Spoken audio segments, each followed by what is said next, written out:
Hello, everybody. This is Reggie Time with Sam. I don't Sam or Samuel. Not sure which you prefer, No, buddy. Sam's good. Hello, Sam's everyone. good. I've never spoke to Sam in my life before. Nope. I know very little about Sam's game.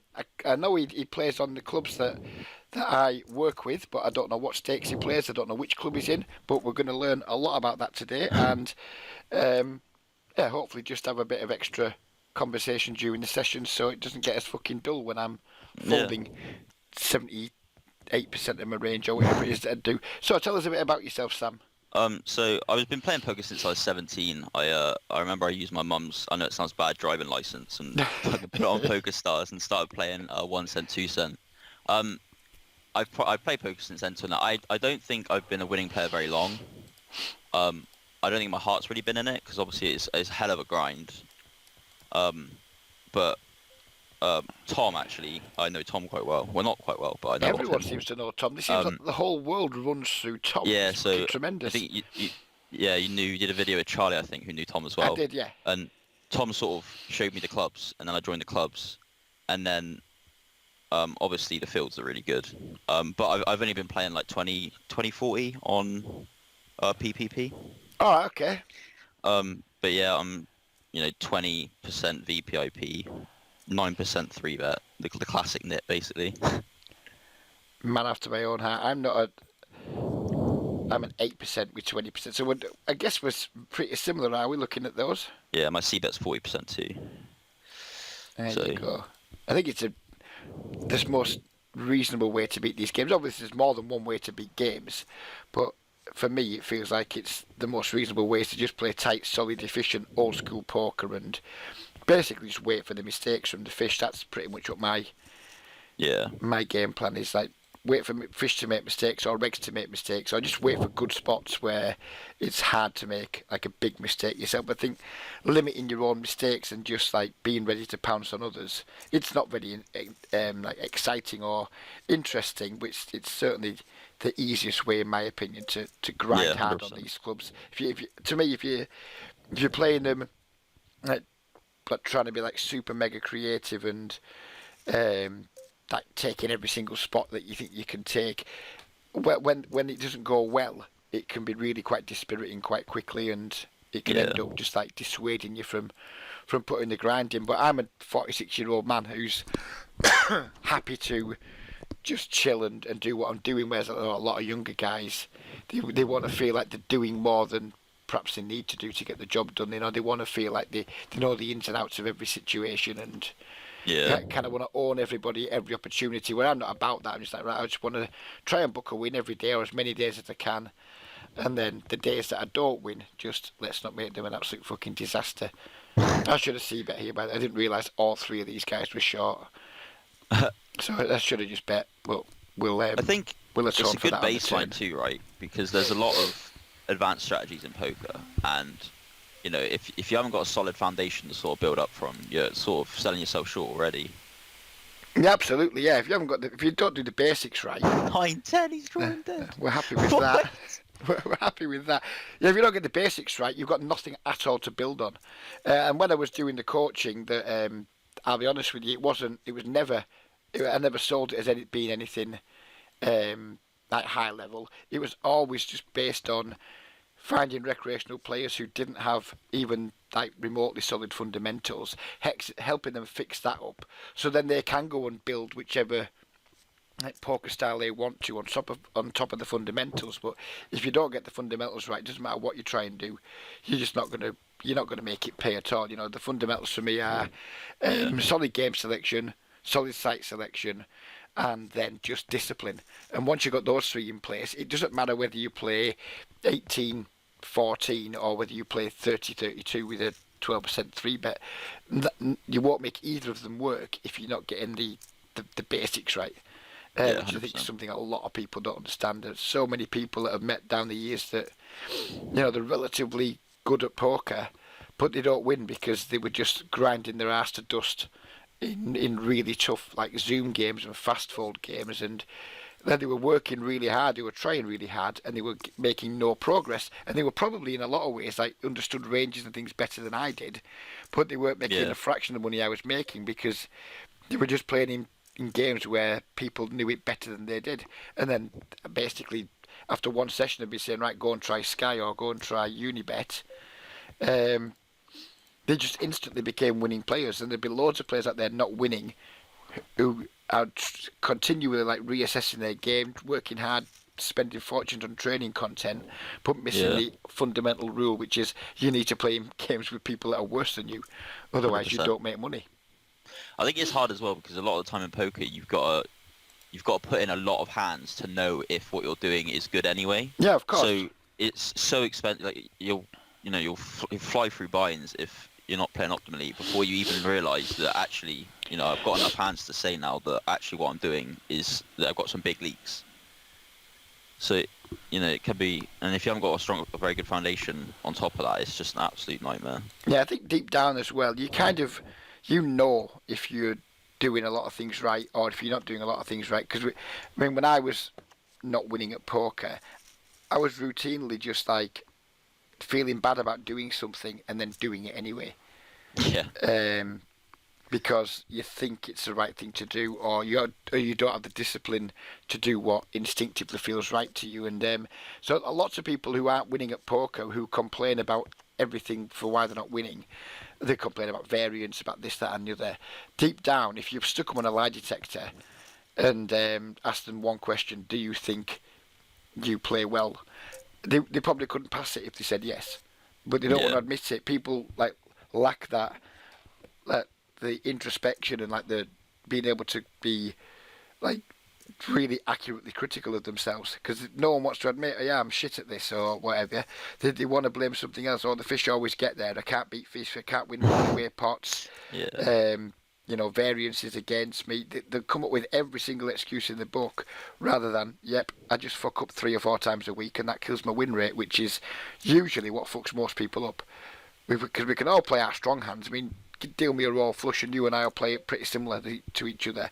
It's how you play your marginal hands and how much you like save on the cooler spots when you're behind. Things like that. That's what makes your win rate. It's not like, he gets aces more than me or he runs better than me. That's all bullshit. It's how do you play the marginal spots, because that's ultimately what defines whether you're going to win or lose long term. And people don't get that. They think it's all about the big pots, and it really isn't. It's a lot more about the small and medium sized pots where you either pay off too often, which is people's biggest leak by a mile, or you just don't have the courage to get the value that's out there. So you're not winning as much as you should be to offset the losses that you're not controlling very well. It's usually an act of discipline more than anything else.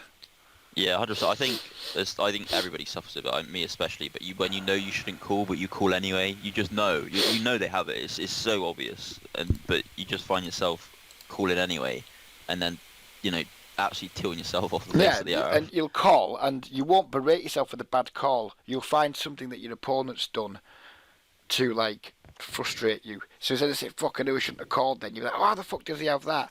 It doesn't matter how he has it. The fact is you kind of knew he had it and you didn't do anything about it. Yeah. That's the problem. Quite often I'll call these massive jams, but with someone who's only got like a 9% PFR, Yeah. I think we can just let the ace queen go, even though we're probably doing okay against his range. Quite close. He's probably flipping a lot, right? He's probably got a lot of like 8s, 9s, 10s. And we can just do a lot better than flipping against someone who's playing 50/9. We're going to be able to do a lot better than flipping against him long term. As long as he doesn't go broke to somebody else, that's a spot we can easily afford to pass up, I think. Yeah, I think 75 big blinds too, right? So it's quite, it's marginal. I mean, I wouldn't even know where to call, say, 40 blinds there, purely because of his bring up 50/9. I mean, the guy just loves calling. So when he all of a sudden just starts shoveling loads of blinds in pre, it's just really, unless he's tilting and we don't know it, it's just going to be really hard to ever think ace queen's in good shape there. So what I have noticed about these sites though, there's been a few people I've sat with that are like, they've got pretty good stats. I'm like, oh yeah, fair enough. They know what they're doing. And then out of nowhere, they'll just spaz. Or like, do something like try and bluff me with just absolutely nothing, no equity on the turn, just nothing, or like, and it blows my mind. Yeah, it's weird, but the thing is, you don't know what's happened. You don't know if they're at another table and something shit's just happened to them. Yeah. They might just have knocked the pint glass all over the fucking laptop. The wife might be nagging him. You don't know. There could be a whole host of reasons that we're just never going to know that cause them to do that. Could be a misclick. Excuse me. There's just no way of knowing. All you can do really is, I mean, this guy's looking like he's more aggressive at the moment than his stats, for example. He's just like Yeah. jammed on us. He's just three bet somebody and gone like bomb there. So maybe right now we see 50/9, but maybe right now he's a fucking 75/50 for all we know for like the next 10 minutes. There's just no way of knowing. All you can do is check your stats for what they're worth, and then if you see something that makes you think, right, the minute this guy isn't this guy, he's somebody different, and then build your reads from that. Because at the moment we can't stack off versus him. But if for the next 10 No. minutes he's constantly three betting and piling pressure on post flop, then I'll just start ignoring those stats and going by what I've actually seen at the table. Yeah, I think. Yeah, I think another really hard concept for me was I thought when people limped, I should be raising wider because they have weaker hands, so that they'll fold a lot more. But I've come to know it's kind of the opposite. I should have a tighter range because they're so cool happy, and that was like a big leap for me. Yeah, I I think. don't know if you agree. No, I completely agree. Yeah. Like when we're isolating, we need to be like reasonably tight because they're going to be calling with lots of hands that have us in bad shape otherwise. I mean, if every time somebody limps, we ISO them with 5-4 suited, we're always going to have the worst hand. And then you've got Yeah. to try and take a hand 5-4 suited that requires a lot of bluffing to make it profitable post flop to start bluffing against people who, as you just said, are quite call happy. So I say my isolations these days for usually like the higher end suited connectors and like two big cards. Yeah. Because they just have more raw equity. You're going to be got a showdown more often against these guys, so you need to have hands that are ahead pre-flop and retain their equity quite well in order to make it work. I mean, I love nothing more than playing like a 5-6 suit with a 5-4 suited, but you just got to let them go, especially against a lot of these Yeah. guys who are only buying in for say.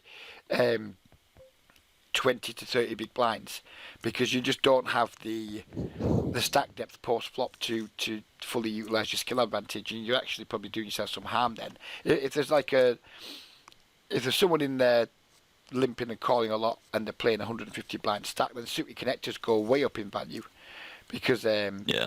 you know, they just got so much more playability post flop. You can win a lot bigger pots with them. But against people who have 30 big blinds and suited connectors, you got to treat them like you would in a tournament. Would you open 4 or 5 suited over a limp in the tournament off 30 bigs? You probably wouldn't. So you Yeah. kind of got to. So I talked about in the previous video. The deeper the stacks, the wider the ranges you can play. It's like even in a tournament, when you've got 10 blinds, you're just looking for an ace to jam. When you've got 20 blinds, you're looking for big cards and pairs. When you've got 30 blinds, and etc., the deeper the stacks, the more hands you put in your range to play. And it doesn't matter if we've got 150 blinds. If the guy we're isolating's only got 28, then we need to play our ranges that do well against those stack depths, and that is going to be pocket pairs and high cards that can flop good top pairs, and not hands that flop like middle pairs and like just like weakish draws, because you're just not going to have. Because like when you see with connectors, like I say, a lot of our profitability comes from bluffing people, and it's hard to bluff people off made hands, or even ace high when they're only starting the pot with 20 odd big blinds. So it's kind of like you got to look at the situation and yep, ISO as wide as you dare, but only as wide as you dare, bearing in mind the effective stack at the start of the hand. Yeah. It's just too easy otherwise to just like, oh, he's limped. Let's just punish the limper, punish the limper, punish the limper, which is like it's a correct way of approaching things. But I think like the wording encourages people to do it too wide. Oh, we need to punish these limpers. So it turns into like an aggressive thing rather than a sensible thing. There's a limp, I need to punish it. But a lot of the time you're just punishing yourself if you're choosing the wrong hands against the wrong opponents. Yeah, I find there's a lot more like considerations when playing these tables because, like you said, if the people to your left are really short, obviously it's a lot more likely that they're going to just ship over the top of a 3x open if they've got if they're like £10 deep or whatever. But I found myself on stars. I had probably a VPIP of like 30 to like 35. I didn't play Zoom. I just played the normal tables. But like when I play on this site, it's like 20%, and I have 3 accounts, so I do what you do is stack them up side by side. And all my accounts are around 20%. So yeah, and I think that's the right way. I mean, on PokerStars, you people buying deeper to begin with. You're playing against more regulars. It's more deep stacked, so you can mean, I personally don't, but I understand why people do play wider ranges, particularly if they think like they've got a post-up skill advantage. But it just, like I say, it just isn't the case on here because you do have a lot of these fish that buy in short, and it's not so great when if you're at a table with 3 or 4 of them. But if they all double through each other and reload, you can end up getting in some like really very good games with lots of money on the table against players who have no idea how to use it. So yeah, I think that the first maybe half an hour of a session can sometimes be a bit boring because you are playing against relatively short stacks. But when the games have matured a little bit, you can end up in some like incredibly good games. Yeah, I've had a few. Well, I say I've had a few. I've had a lot of like you said. I think table selecting as well in these games is like the most important thing. You'll see a table and there'll be so many people with like average stats, and you'll go on another one, and then the stats are crazy. And I think that's your biggest edge right there, 100%.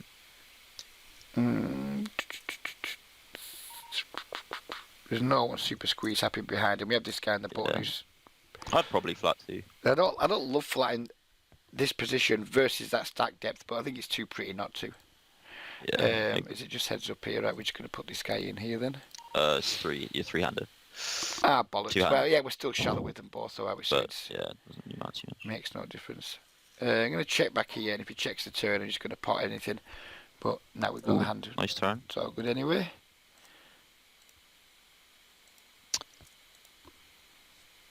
You go for quite a big size then. Well, I just think he's a bad player, and try and get some value before the board gets too scary. I'm going to go with like a small bet fold here, I think, because I don't think he's ever going to raise with worse, but he can certainly call with worse. But if we go too big there, it's going to make him fold out too, which was Jack X, Pocket Nines, that type of thing. And if he does raise, it's audible, because we're going to get a good price, but we're going to have to fold anyway. Yeah. Yeah, there are not many raises on the river are usually nuts. Yeah, river check raises from fish. Come on, if you haven't got anywhere near the nuts, you just have to fold it. Otherwise, or even if they lead river as well, like for like pot or whatever, well not pot, but like all in, it's usually. Yeah, that would have been grim if he'd have just potted into us there, especially on the club, and some 2 pairs developed and things. I don't know what I would have done, to be honest with you. I think I probably would have folded on the club and maybe not folding on a brick, and then just ended up paying him off because, as you say, usually it's going to be super value heavy. And just look at these games. This is like just fish everywhere, and they're not mega deep. They're not mega deep stacked. But like I said earlier, some of them will get deeper stacked, and the ones that don't, it's just really easy to play against. Yeah, like the shallower they are, the more straightforward you can play, and the less mistakes you'll make, I think. Yeah, definitely. It's just makes your decisions a lot more straightforward. Now, this would be an open usually, but then we've got a short stack here, stack there, so you just can't open it. It's just too loose, I think. Yeah, I do miss playing those hands. Yeah, me too. And there are scenarios where you can play them, but sadly this isn't one of them. I'm going to have to peel this Queen 8 suited here because we're getting ridiculous odds, but we haven't got any money to win against the 2 most likely people.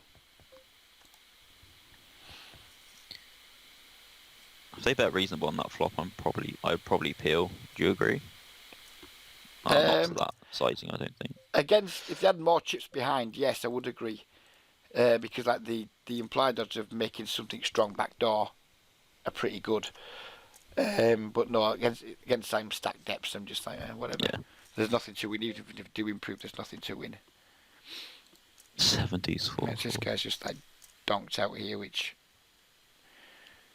That's usually like a draw, I find, or like a really weak, maybe Jack or 5. I have literally no idea what it all means, but I'm just going to get out right now because this guy's raised as well. Yeah. It's weak, but look at the fucking min donk again. Absolutely love this guy. But yeah, 5, there you go. 5-4. He raised 10 Jack, interesting. No, we raised and he called, didn't. Oh, you raised it on the flop, yeah. Yeah. Well, probably because we look weak. He looks like whatever, and this guy's 57-12, so he's not thinking about poker on any level other than, his own hand strength, is he? You don't get many of these to the pound on here, do you? 15-12, someone who makes me look like fucking. I find if you play like afternoon, like 2, 3, or 4, you get quite a few.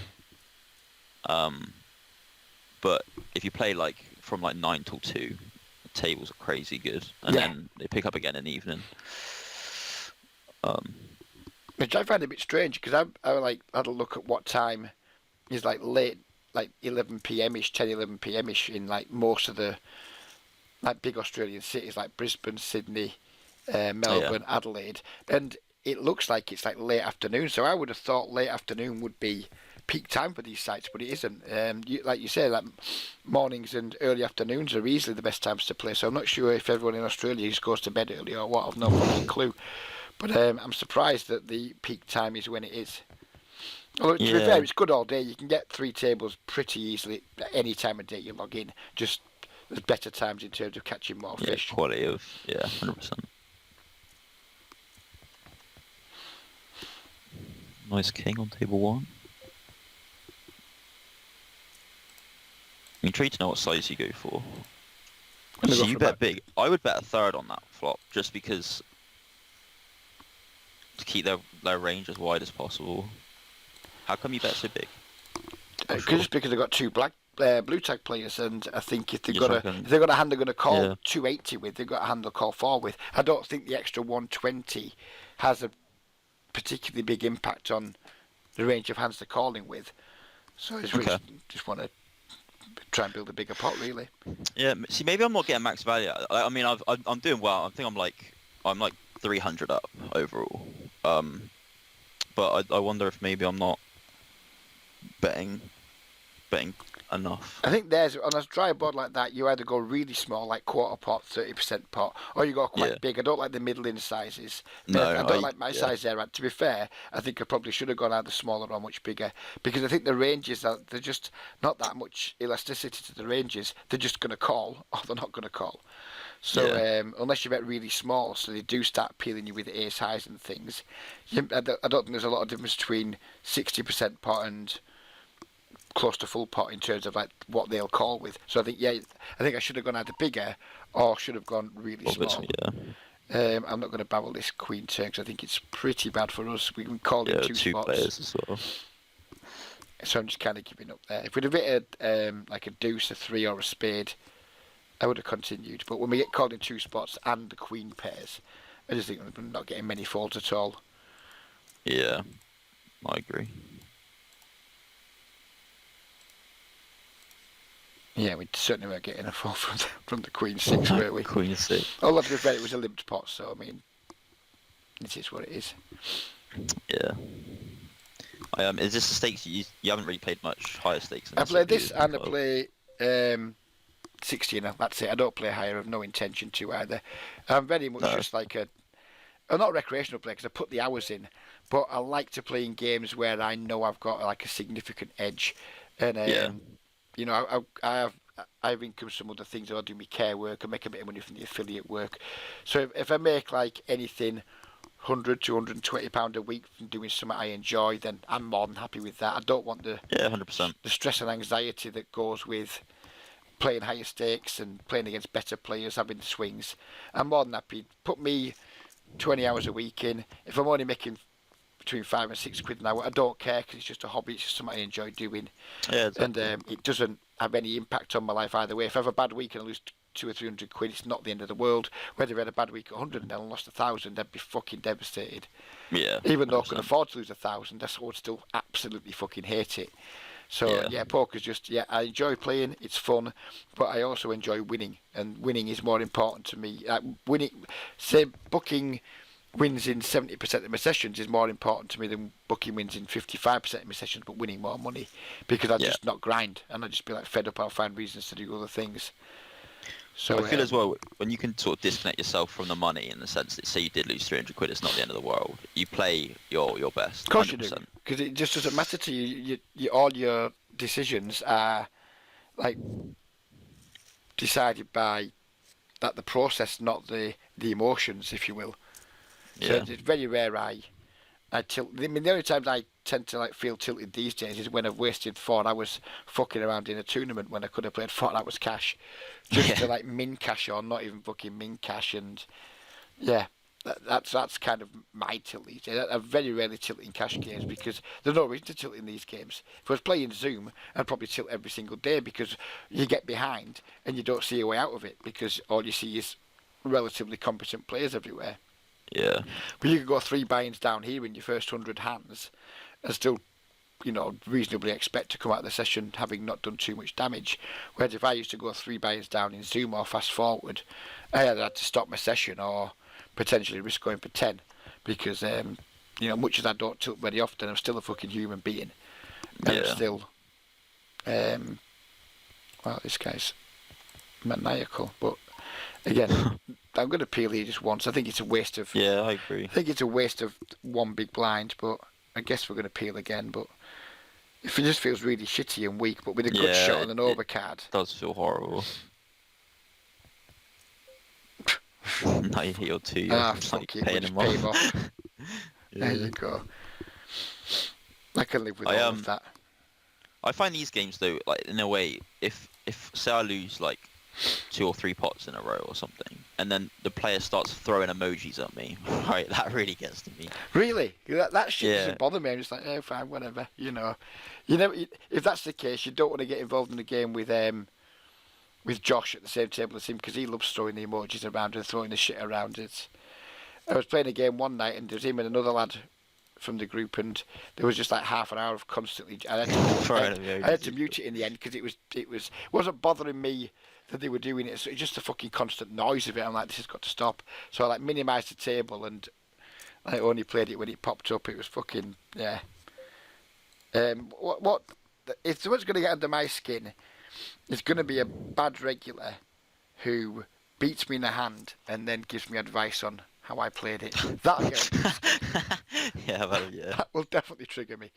But not much else does, to be honest with you. It is what it is. It's all part of the game, isn't it? And I think the guys that deal with their emotions better are the ones that end up with the money at the end of the year. Yeah, 100%. 100%. I gotta say, I like the software of these sites as well. I think they're really. When I first downloaded it, I didn't like it much because I was playing at the time. I was playing through my tablet, my iPad. Oh yeah. And had the tables like 3 stacked up, and I was timing out some at Chronic, and I think after my first 2 or 3 sessions, my VPIT was like 14% because I just couldn't play fucking hands. I was getting dealt out. I didn't want to open as wide because I knew if I had 2 hands going at once, it'd be too much. But since I've downloaded it to Windows and had this, for me, the time bank's just not an issue at all. You can see everything that's going on. You have to use like the auto forward button sometimes, which is something I don't really like doing. But I think I could probably get away with maybe 5 tabling this, 3 clients open, and maybe 2 other tables. I think I could probably do it. Physically, I could do it, but would I produce my best game doing that? No, so I'm not sure if it would have a positive or negative effect on my hourly. I think I'm not sure which it would have, because theoretically we're getting more hands in against weaker players, but I think my game would drop off quite significantly if I was constantly like a lot of my time was spent just clicking between tables. I think it'd take too much away from me. I think. Yeah, no, I agree. I just like it because it gets more volume in. I know win rate does take a bit of a hit, but it's nice to have a load of hands and then be able to look at it and be like, okay, yeah, I am doing what I'm meant to be doing here, I am. Yeah. You should that security of not just wasting 6 hours of your day every day, or however long you play. But I'm at university, so I've got quite a lot of free time. I'm just gonna punt against this guy. I know it's not good, but I'm just gonna do it anyway. He's got a C bet at 66%, so he doesn't always have to call. And if he does, we get there sometimes. We're getting there. Here we go. Club on the turn. Or maybe a jack. Oh. Is that allowed? Is he allowed to do that? Is he allowed to just win when I've got a draw like that? Doesn't seem fair to me. That was a pure punt, and I probably shouldn't have called pre-flop given his stack size. But it's 10-9 suited, and it was like one and a half blinds more. When you get that flop, that's got to go in, isn't it? Yeah, of course it has. Then, yeah. He could show me his ace-4, and I wouldn't give a fuck. I still put it in. I do think I do a little bit too much, not spike calling, but careless calls against these short stacks. It doesn't matter, it's not a lot. But in terms of win rate, it does matter, I guess.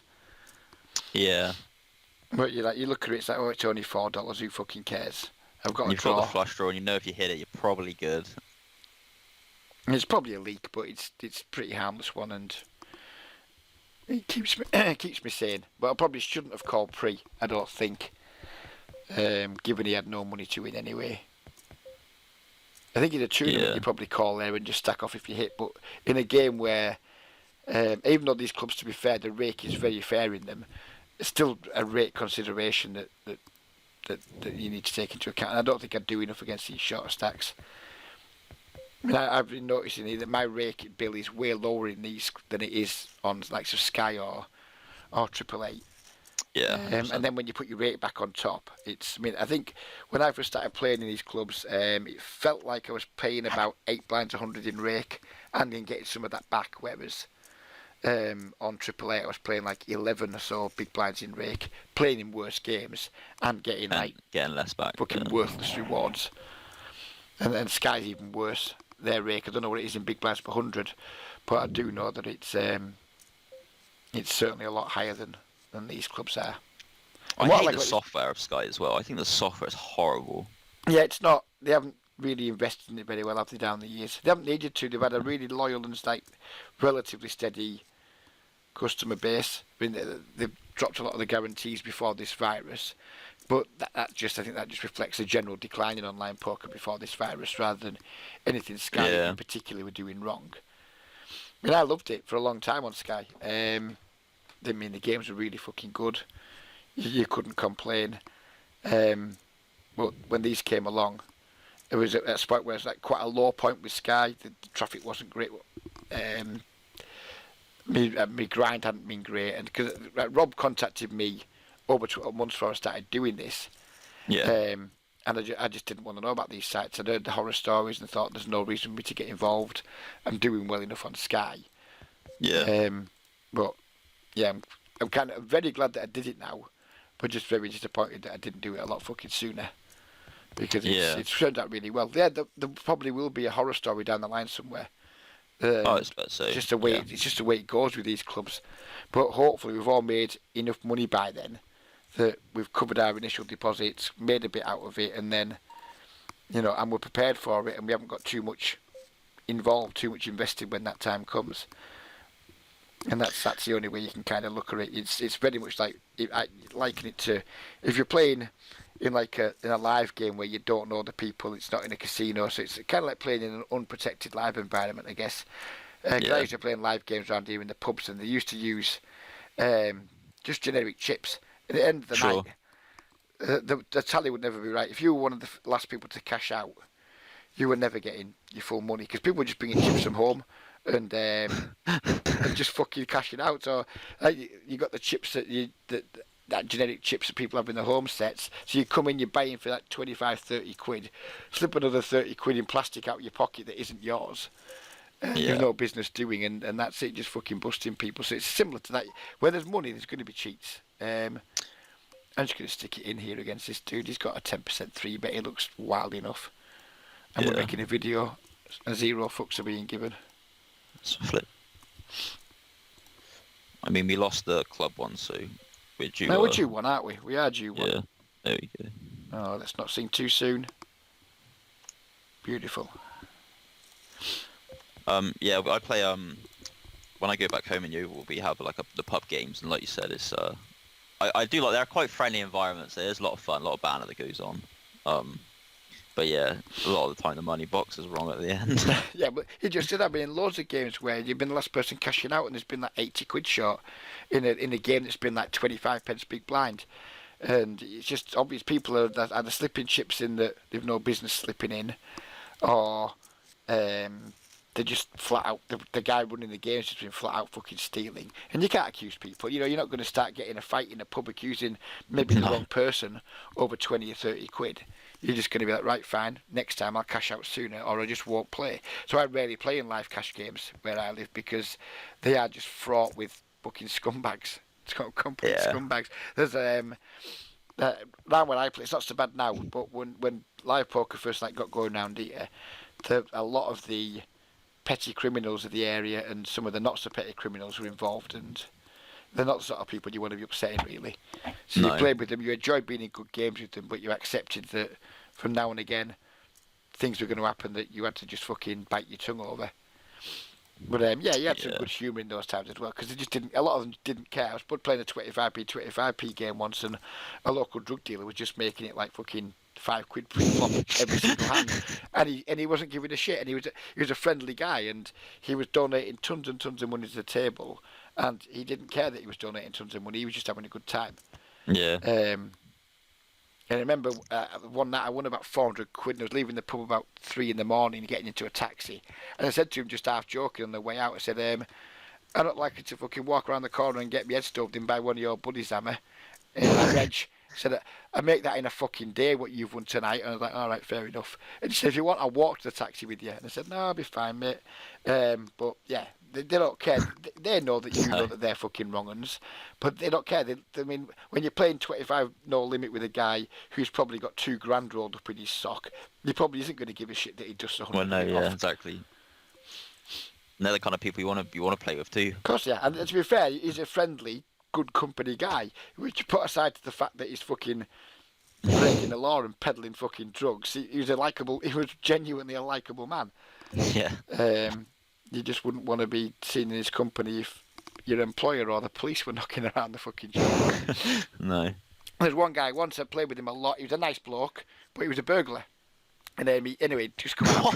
He'd just come out of prison, and we were playing poker in the pub, and he said, "Oh, Reg," he said, "I come out of prison. I'm going to be a window cleaner. Do you have a window cleaner?" I said, "No, we don't at the minute, mate." He said, "Do you want one?" I said, "Well," I said, "Yeah, probably." I said, "But not you." He's like, "Why not?" I said, "Because when I come home from work, I want my fucking DVD player and video to be in the right place. Exactly. Don't want it to be in your fucking house." And he said, "Oh yeah, fair enough, mate." He laughed at me, and that was it. So most of these people can laugh at themselves as well. You just gotta forget that they are essentially morally fucking scumbags. Yeah. But yeah, I've never had a problem mixing that sort of company, because I've always been around gambling and pubs. When I was young, my mum and dad had pubs. And then when I was like 15, 16, I was going in the local bookies because he knew my mum and dad, and he just let me do it. So I've always been in and around them sorts of people, so they don't really faze me. You just got to know, right, fine, they're all right as company, but just don't get involved with them outside of the pool you're playing with them or the poker you're playing with them. You certainly don't go on any fucking business trips with them. It's weird. I lived with a drug dealer in uni halls my first year of uni, and like you say, it's weird. You expect him to be horrible people, but he was actually quite nice. Yeah. And I was like, oh. Yeah, it just like it kind of gives you quite the moral dilemma, because I have no interest in fucking drug dealers whatsoever. I don't like them. I wish drugs didn't exist. I don't take them, etc. But at the same time, I take people as I find them, and if someone's nice with me, I'm not going to just be an arse with them. I'm just going to be right, well, I don't like what you do, but you're in the game that I want to be in, so I can either be a dick with you and like sit on my moral high horse, or I can just treat you as another player, enjoy your company, and then ignore what you do when you're not playing poker. And I think that's the way you've got to look at it. Yeah, 100%. I mean, I'm a fucking liberal left-winger politically, and if one thing we're very good at, it's getting on our fucking high horse and judging every cunt we look at. But it's not a very attractive quality, I don't think, to do that. But I think it's human nature, isn't it? I think. Oh, we haven't been going that long already. Is it really 10 to fucking hell? It's flown in. Yeah, time is flying. So what are your names on here? Because I know all the players in terms of, like, I know them by you, but I couldn't tell you what any of your screen names are. I didn't even know you played on this site. So I've got Graggy, I've got Slimline, and I've got Captain Dyson. I've definitely played. We definitely played, have we? I don't remember playing with any of those people. You hopped on a few of my tables. Ah, right, okay. Well, I'll certainly keep more of an eye out. Cause I'm not sure how many tags you get, so I only tag bad players now. I don't tend to tag them. They used to. I get tagged. They used to like try and tag everybody, so like a special colour tag for the people I'm working with, not to soft play them or to outplay them, just to be like, right, I know who these guys are. But yeah, now I save me tags for the fish, because you never know when you're going to run out of the things. Yeah, you only get so many on this site, right? Like 500 or something? I'm not sure. I know on UPoker you only get 100 unless you upgrade to VIP. Poker Pros have run out there, but I don't know how many you get in here. I haven't run out yet, but I probably will at some point. I'm going to squeeze this. Yeah, it's hard queen when you here, got I 3 think. accounts because there's not really any point investing in it because obviously you're not going to get your money's worth. See, Cause I actually think the opposite. I'm going to actually, if I've got to spend $75 a month for VIP in each one, because I think this HUD's worth its fucking weight in gold. I reckon. Yeah, I think so. It's a lot of money to spend. $75 a month's a lot of money to spend, but I think it will pay for itself. Yeah, I guess if you put in the hours in, I suppose. How's that for an absolutely miserable flop for a dry side pot? That is Yeah, that's disappointing. not. That is very disappointing. I think the squeeze is fine against like relatively loose passive players with king queen off. I mean, I guess we could just peel, but I'd rather squeeze, maybe flip against like pocket pairs. Like, if you're flipping with one person with $7, Yeah. but there's like 8 or 9 big blinds dead money in there, then I think it's completely fine. Yeah. I mean, Guess you're calling that yeah, right. of course. I'm hoping to spike her. But yeah, it's not good. It's not a nice. It's really not a nice feeling. Never mind. We had absolutely the worst hand there, but still think it's a decent enough spot against those types of players. I agree. I find you can get quite good volume in on this site. It's quite quick. Yes. On Poker Bros, I was struggling to get maybe 4,000 hands a week. Jesus Christ. But I'm going to check our top set here. Very rare a top set. But I've had these accounts less than a week, and we're already at like 3,000 hands, so you can assume this is the same. So I'm at 4,500 hands, and I've not even got a full week in yet. Yeah. That's promising.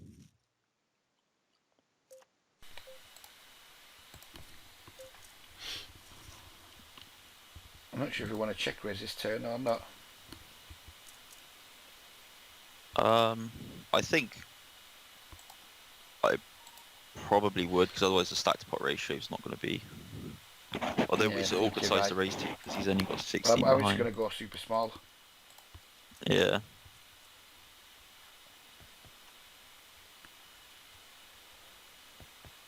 I was contemplating calling and then just leading all rivers. But yeah, it looks like we've blown him off, doesn't it, even for that price? Never mind. Never mind. Being out of position's always always a job to know what to do sometimes. The best line to take is. No, I just checked to him because he looks reason. I know none of these stats like directly refer to bet versus miss C bet, but in general he looks on the more aggressive side. So yeah, I was happy to check to him, but you think you're right. We have to raise the turn so we can get all the money on the river. If we don't raise the turn, we can't get all the money in. No. And that would be a big problem. I like how they you can straddle on these sites as well. Yes, me too. I rarely do it, but I like the fact other people do. Yeah, that same as I don't straddle, but it does make pots a lot bigger, and like you can pick and choose your spots, which is quite nice. I mean, if everybody straddled, then it's fine. But if you're the one only straddling on, yeah, if you're the losing, one the party, then yeah. Check back here with the ace queen. Probably not fold to a turn probe, I don't think. Although I won't love it. Don't think I'll fold. Just try and get to showdown if I can though.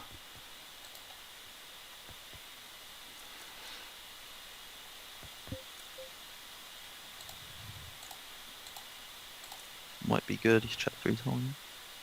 Yeah.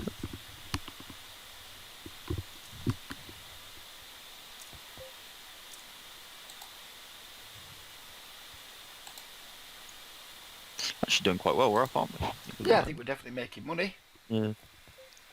Yeah, it must be about 50 up maybe. Gonna bet once here on this turn, go quite big. I think we've got like a 1 street hand that can get value from some draws, some 1 pair stuff. But we probably don't have 2 streets, I don't think. Just 2 tens. Yeah. I would be kind of tempted to go for a river bet if it was like a brick. Just because I've seen them call with 8s and 6s once you check, because I think some of them assume when you check the flop that you don't have a queen. Yes, good point.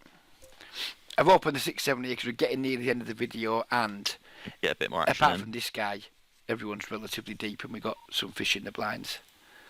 So even though we didn't open the 8-7 earlier, we had 2 short stacks behind us. I think late in the video when we needed wrapping it up.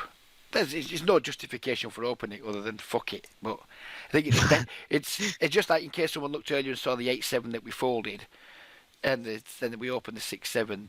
There was a better reason to do it because with deeper stacks in the blinds and because fuck it too, which can never be underestimated when you're making a video. Everyone loves a bit of fuck No. it. I really enjoyed them Well, 10 and a 0 bit of ones action, when I yeah. was just splashing the fuck around, and I particularly enjoyed that. Did you ever see the 7-6 suited against Tom? That was particularly sweet. Yeah, I think I did actually. It was. I mean, I don't like going out of my way to like stack anyone that I'm working with because I want everyone to win. Because if everyone goes broke, I don't make any money. That was a particularly fun spot. To be fair, I had a lot of fun with that one. And I like Tom, so it wasn't anything personal against Tom. Before you go, you live in Yeovil, so do you know Charlie personally? Because he's living in Yeovil at the minute, isn't he? So do you meet away from... So we all play at a lot of there's a club that we all play at. It's kind of like this environment really. Online but like live. So I don't know Charlie personally. I've played with him before, I'm pretty sure. But it was awkward because I played there and then I went off to uni. So obviously when I went to uni, I can't play back home. No. But Is there much of a poker scene in university? not my one. Some of them are really, really good. A few of my mates that play have like a really, really good one. Because like if they get a lot of like Chinese exchange students or like they're typically quite rich and wealthy, and they love gambling and having fun. So a lot of universities with like quite a big Chinese community are very lucrative games. So it's a bit like Rounders, is it, when they go and like just fleece the people that are on the trust funds? Similar Yeah, to pretty that. much. Yeah, they just love it. I don't know. They just absolutely love it.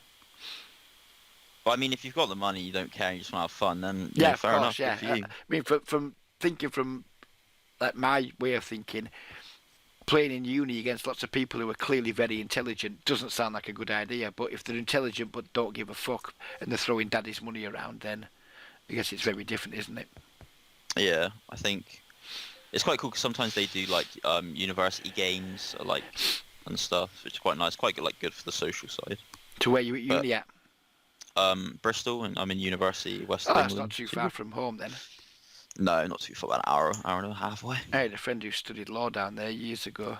Oh yeah. For some reason, he had his... Is there a station down there called Temple Mead or something? Yeah, that's the one, mate. Yeah, he had... for some reason, his avatar on a football forum was just a Temple Mead station for a long time. No idea why. No idea You why like that trains or particular something? stuff. I've got a fucking clue. And his like little signature underneath was all aboard Bristol Temple Meads, which didn't make any fun. Probably meant something to him, but to me, it's like that's fucking bizarre for a football forum back in the day. But there you go. All aboard Bristol Yeah. Temple Meads. It'll always mean something to me, even though it means fucking nothing to me. But it's interesting. You get some, like you say, you get some people at university who are like really, really, really good, like really, really Yeah, I good. can imagine. There has to be, doesn't there? I mean, because there's a lot of Um, very intelligent boys and girls there. Yeah.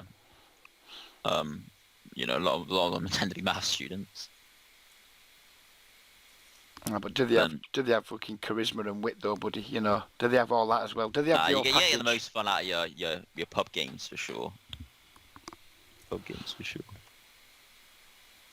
Again, this 5-4 shouldn't be an open with this guy in the blinds, but we're nearly finished now. We're going to be sitting out next blind every table, so Yeah. fuck it, we'll do it. We'll do a little straddle as well before the end, I think. Why not? Do you ever use the rabbit feature, or are you one that no. refuses? I Yeah, don't know no, if it cost me me anything neither. or not, so I don't bother. I mean, I think I clicked it once and it said you don't have enough diamonds, and I thought, well, I'm not buying diamonds just to fucking see what a run out may or may not have been. Because it might not even be think true. if- Could be total bullshit for all I know. I think if you've got the VIP thing like you do, that you get it for free. Ah, I think. right. I mean, I just think it's another way to sort of annoy yourself, really. There's So I not just much sort to of be stay gained away from it, is there? No. I was watching like an old episode of High Stakes Poker just yesterday, and there was a hand where Doyle Brunson got it in against somebody. I forgot to straddle. Fuck. Let's have a look what we did at this table. So we won 7.75 at this one. And the guy just decided to run his flush draw once, and he lost. And then Elliot Leslie grabs the fucking deck to see if he would have won it a second time. And I'm like, that's just so out of order. The guy probably doesn't want to fucking know. You know, he's had a No, tough yeah. decision whether to run it once or twice, and you, for your own fucking amusement, have just decided, well, I want to see. And that would have tilted me at a fucking table, right? He's Straddle's on probably it, yeah. trying to get under his skin though. He's probably deliberately doing it. Yeah, possibly. So this is a straddle, and we're going to be leaving. Yes, we've had worse straddles than Ace 3, haven't we, I guess? No, that's, to be fair, that's not, we've got an ace there. We're going to pop this turn now. He's checked twice, and theoretically With it ace should of be a good hearts. card for us. Yeah. Fold this. Our outcome at this table was plus 16, so that's plus 23 total, plus whatever at this table. Oh, we've left when we're getting dealt cards, never mind. And this table that's plus 23 plus whatever we got here, isn't it? Plus 33, buddy, we'll take that for a Yeah, 45-minute session when the focus hasn't entirely been on playing. And it's been a pleasure talking with you. If you want to do this again, or if you've got the same setup as me, we'll do it the other way around next week, and I'll watch Yeah, you. no, That'd sure. be great, because I know the people ain't got really much going on. who watch the videos, they much prefer ones where there's two people, and I get that, and I prefer doing them with two people. So there's yourself, Charlie, Tom, Ross, there's a few people now who can do things with 3 or 4 times a week. So if we do it again next week, and we'll watch you, if that's okay with you.